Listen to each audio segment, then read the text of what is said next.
Okay, welcome back to The Infinite, everybody. I am Austin. I am really glad to have you here today.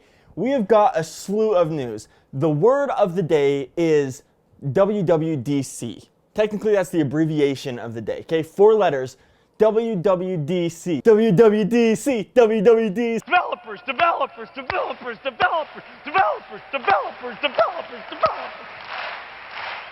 I am so excited for WWDC. It's in a week from Monday. I'm recording this on Saturday. It'll probably come out on Sunday, so super looking forward to it. Before we go into it, I just want to cover again some of the last rumors and leaks that we have before WWDC actually starts. So before we jump into it, make sure to like the video. That's going to help me out. And please subscribe to the channel so we can reach our goal of 1,000 subscribers by the end of the year.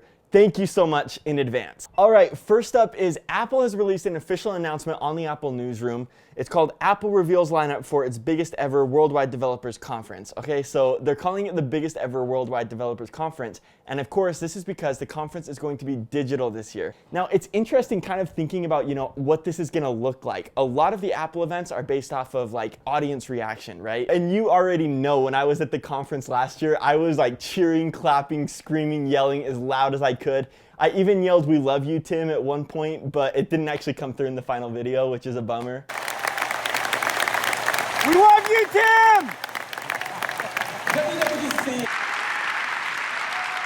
WWDC. I only did that because one time back at a different keynote, somebody yelled, "We love you, Steve," and Steve Jobs actually replied, We love you, Steve!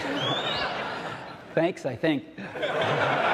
So I wanted to be that guy, but of course, Tim didn't hear me. So I was really wanting that chance again this year. It looks like I'm gonna have to wait until next year, hopefully. Anyways, I think that we got a little insight into what WWDC might look like when the new iPad was revealed in March. This was Craig Federighi kind of introducing the new iPad, so he's just standing there talking about it. Really interesting.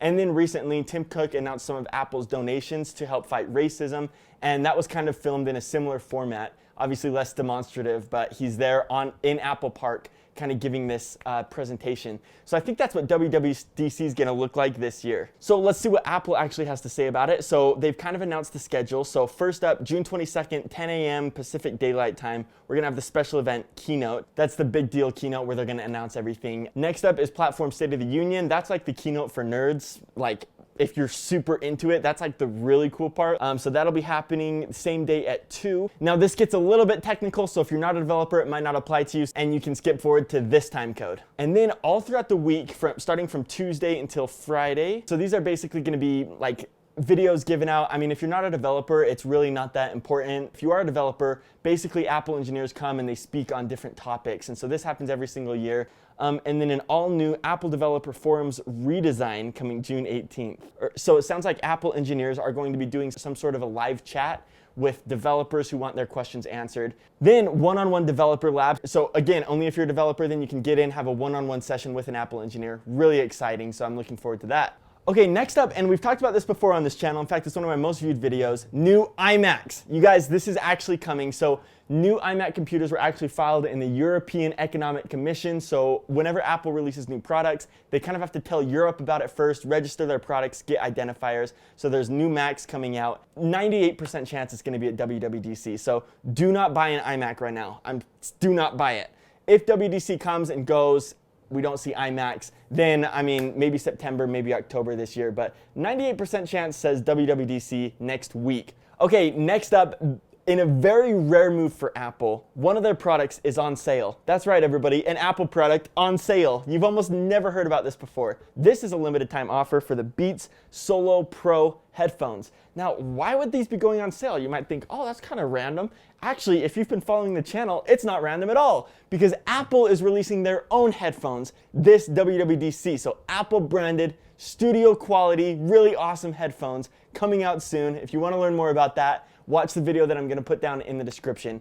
I'm personally really excited about these headphones. Let me know if you're going to be grabbing a pair. So that is the WWDC news. There is a lot coming out. Next week I want to go into more details about other things that we could see at WWDC, but honestly guys, super looking forward to it. Last of all, I just want to say, you know Warner Brothers? Yeah, so they have a gaming division. They've made some of the most popular games ever, like Mortal Kombat and Batman Arkham Origins. I just want to say Batman Arkham that's like Those are really good games. Now, WB is actually currently selling their gaming division for probably about $4 billion. Okay, now that's a lot of money, but Apple has money in the bank. So the question arose this week, and 9to5Mac wrote an article about it. Should Apple buy Warner Brothers gaming division and bring that into Apple Arcade? Apple Arcade has a lot of original gaming titles right now. They also have some like third-party ones, like there's a Sonic game on Apple Arcade, for example. But if Apple Arcade had Mortal Kombat, if Apple Arcade had a version of Batman Arkham, that really ups the quality for Apple Arcade. It could become a lot more interesting of a platform with, you know, really big name games like that, specifically owned by the platform. I mean, there are some people that really love Mortal Kombat. I love Batman Arkham.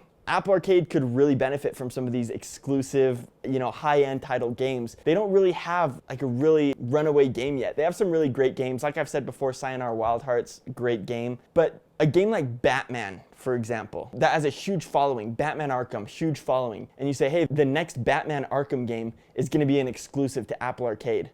Can you imagine what that would do for Apple Arcade?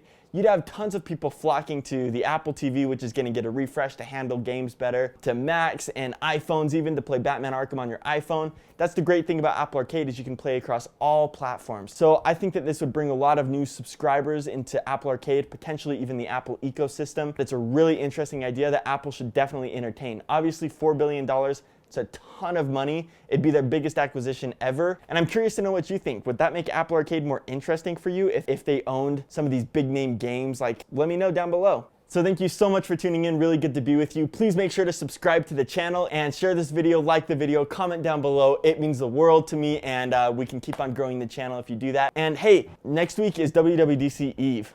All week. So honestly, it's a holiday, so get ready to party. Okay, thanks so much guys for tuning in. We'll see you again next time. Peace out.